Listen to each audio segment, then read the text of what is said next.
everyone.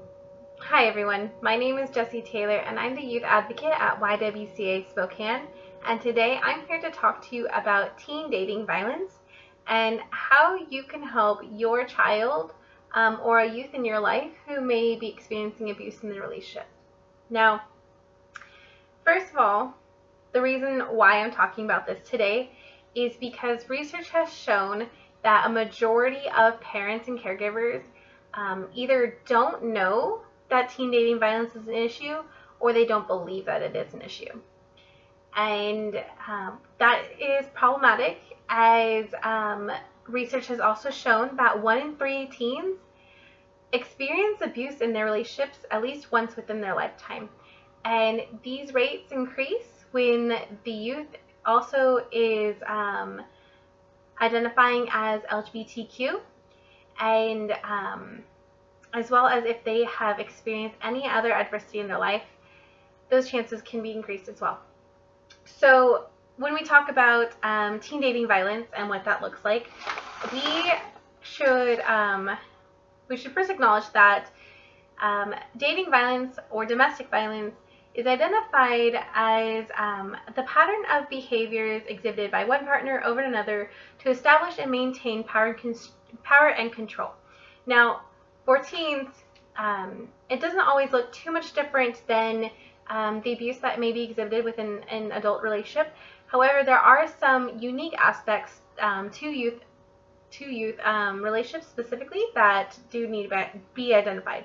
When you look at the teen power and control wheel, we see that there is that outlining physical and sexual violence that may occur. And then when you go inside that wheel a little bit more, you see that there is peer pressure that may be exhibited. There is the anger or emotional abuse. We see that there is isolation and exclusion, sexual coercion, threats, minimizing, denying, and blaming, intimidation, and using social status. All are parts of the wheel of abuse. And what this looks like is, threatening to expose someone's weaknesses or spreading rumors, telling malicious lies about an individual to peer group, putting them down, making them feel bad, making them feel guilty about something, name calling, making them feel like they're crazy, which is called gaslighting. That's a pretty common one that we see a lot. Playing mind games, humiliating one another, making them think that they aren't good enough or making them feel bad about themselves, things like that. Maybe treating them like a servant or that you're superior to them, acting like only one person can make all the decisions in the relationship, trying to be the one to define gender roles within the relationship, maybe not validating the other person's gender identity or sexual orientation, or using it as a tool against them for that power and control. Making someone be afraid by using looks, actions, gestures, smashing things, destroying property, abusing pets, displaying weapons, making light of the abuse, not taking concerns about it seriously, saying it didn't happen, shifting responsibility for abusive behavior, saying that the other person caused it,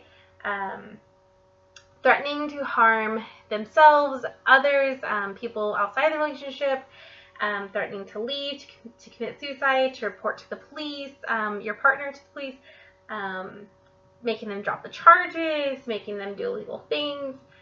Those are all threats that are carried out as well. And so then when we look at sexual coercion, that's manipulating or making threats to get sex, making the partner get pregnant, threatening to take children away if there's children involved, getting someone drunk or drugged to get sex, controlling what another does, who they see, talk to, what they read, go, dress, things like that, limiting outside involvement, using jealousy to justify actions, threatening to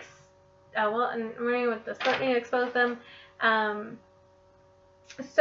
These are all parts of the power wheel, and so power and control wheel. So, these are just things that are very unique to youth specifically, And these are things that parents and caregivers may not always see.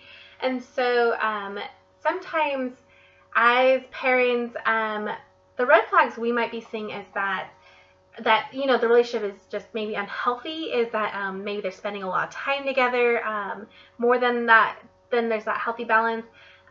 Maybe your child or minor is always on their phone, and very jumpy. Maybe they're getting really withdrawn. Maybe they seem really extra agitated. Like, you see big personality changes somehow. Maybe they're falling behind in school. They've started hanging out with a different group of friends. Or maybe they're withdrawing from all their friends. With that exclusion and isolation piece, that's something that we may see them withdrawing from friends, whether they make it appear as if it's their decision or not.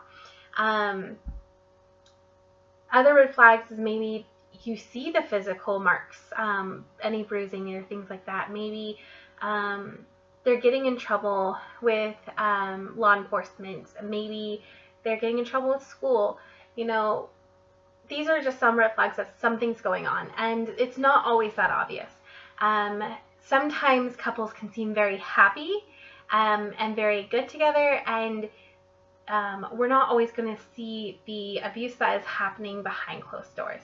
And this is something that I see amongst teens quite a bit when I work with them out in the community, is that they may not always recognize that abuse is happening, or that what is happening is abusive, because some of these behaviors have been normalized for them.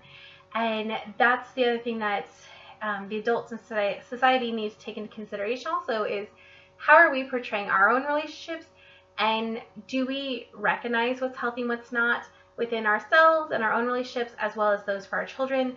Are we modeling healthy relationships for our children? Are we talking to them about healthy relationships? Those are the biggest things that we can do to really help our youth, is one, start the conversation early. Even before they start dating, talk to them about what healthy relationships look like, how to be a good friend, talk about respect and trust and honesty and communication and boundaries and consent. Even before it gets to sex and dating and things like that, talk about how to say no, and how to have self-confidence, and what is love. Love is not abuse, and you deserve to live a life free from fear and violence, and that it's not love if you're walking on eggshells around your partner or your friend. Being bullied is not love, and that's not shown that you're cared for. Start those conversations early, because these are the building blocks to relationships in the future. And so as you build upon those basic concepts, and your teen is starting to date, or your preteen is starting to date, and you're starting to notice things, talk to your teen. If you feel like something's off, ask them, hey, I'm concerned about you. These are things I'm noticing. Are you noticing any of these behaviors as well? How do you feel about them? Do you know that they're support? And just be there for your youth, and let them be the expert in their own relationship, and let them be that decision maker as to whether they stay or leave. I know we want to guide our youth and help them lead safer, healthier lives. We don't want to make them, we don't want to give them ultimatums or take away any more decision making, because more often than not, they're already being told that the abuse is their fault, that maybe they're the cause of it. They're feeling big things of shame and guilt, and they may already be afraid to reach out, or it's very just conflicting in general. And so just be there, validate their feelings, acknowledge that they're the expert in their relationship, acknowledge that you're there as a support, whether they stay or go, and just help them safety plan, help them get connected to resources if they want it, and just continue to be there. If you try to shut down that communication line, they may not be as likely to reach out to anybody else for help. But it takes building that rapport and that connection first before they feel comfortable talking to you. I think that's another big part of why adults don't always recognize that teen dating is an issue, is because our youth don't always feel comfortable talking to us about it. And part of that also, again, goes back to sometimes we as adults or even as teenagers dismiss violence within relationships because we consider it teen drama, or boys will be boys, or it doesn't count because the LGBT relationship. No, it's just as valid and just as real as abuse in any other relationship, and it's something that needs to be taken seriously because in some cases, teen dating violence has been fatal, and we want our youth to be safe, and it's our jobs to kind of help empower them to lead those safer, healthier lives. And so, really, have those talks, be the support, connect, and the resources. I mean, that's kind of the main gist of it. And so, if you or a loved one may be experiencing abuse in a relationship, or you have questions about how to help your youth even further, please feel free to reach out to an advocate at YWCA Spokane. We can help with counseling-based advocacy, we can help with therapy services, we can help with protection orders. We have some civil legal assistance for custody matters and separation and divorce, things like that. And then we also have just a plethora of other resources at YWCA Spokane that may be beneficial, especially in aspects of safety planning and resources and support. And so feel free, please, to call our 24-hour helpline. We have safe, free, confidential advocates available to talk to you about these services and about resources and support and safety planning. That number is 509-326-2259. Sorry, 509-326-2255. And again, they're available 24/7 at 509-326-2255. All right, have a good night, and thank you for watching this video.